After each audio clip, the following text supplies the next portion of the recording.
अल्लाह का शुक्र। कौन सा, आप कहाँ से बात कर रहे हैं मेरे भाई? मैं मर्दान से बात कर रहा हूँ, उमेर। ये जो नुस्खा बोल रहे अभी लाया मैंने देख लिया तो बहुत खुशी हुई। मेरे अम्मी को था शुगर ना, जी जी, और जिसम बहुत बेजान था, ताकत ही नहीं थी उसमें। 1 महीने कोर्स हमने खिलाया, अल्हम्दुलिल्लाह वो ठीक हो गए बिल्कुल।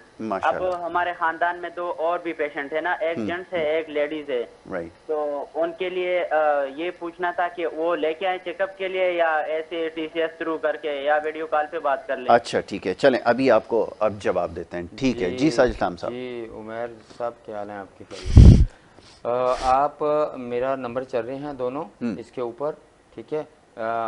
जो आपने पहले जहाँ पे मेडिसिन अपनी मंगवाई थी वो TCS का एड्रेस मेरे व्हाट्सएप के ऊपर आप सेंड करें और अपनी डिटेल सेंड करें। जिन पेशेंट की आप मेडिसिन लेना चाह रहे हैं मुझसे, उनकी हिस्ट्री जो है वो मेरे साथ शेयर कर दें व्हाट्सएप के ऊपर। कितने अरसे से उनको शुगर है, कहाँ तक उनकी शुगर जाती है और वो कौन सी मेडिसिन इस्तेमाल करते हैं, ठीक है, और उनका वज़न क्या है।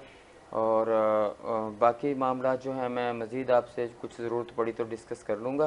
तो अपना ये डिटेल मेरे व्हाट्सएप पे भेज दीजिएगा उन पेशेंट की, और मैं इंशाल्लाह आपको फिर एड्रेस भेज दीजिएगा, मैं आपको भिजवा दूंगा। ठीक है जी। और ये पाकिस्तान में कहीं से भी वैसे तो हर जगह अवेलेबल हैं, जैसे अभी चंद एक जगहों की यहाँ पर निशानदेही भी की गई है, लेकिन अगर आप उसके अलावा भी अगर कहीं ऐसी जगह पर रहते हैं जहाँ से मंगवाना चाहते हैं तो ये नीले जो पट्टी चल रही है स्क्रीन पे, इसके ऊपर जो नंबर दिया गया है ये साजिद इस्लाम साहब का नंबर है, इसके ऊपर आप कॉल करें और उनसे जो वो रब्ता कर सकते हैं, तो फिर वो दवा जो है आपको पहुँचा दी जाए।